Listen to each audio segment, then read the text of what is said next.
বাবাকে চিনতে সময় লাগে ৬০ বছর। বয়স যখন ৬ বছর, আমার বাবা সব কিছু জানে, সব থেকে সাহসী।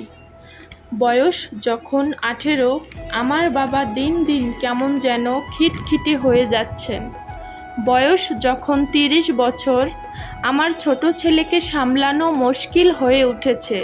আমরা নিজেদের বাবাদের কত ভয় পেতাম। বয়স যখন ৪০ বছর, আমার বাবা আমাদের কত শাসনে মানুষ করেছেন।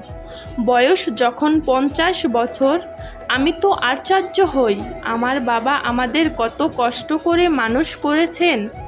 বয়স যখন ৬০ বছর, আমার বাবা মহান মানুষ ছিলেন, নিজে বেঁচে থাকা অবধি আমাদের খেয়াল রেখেছেন।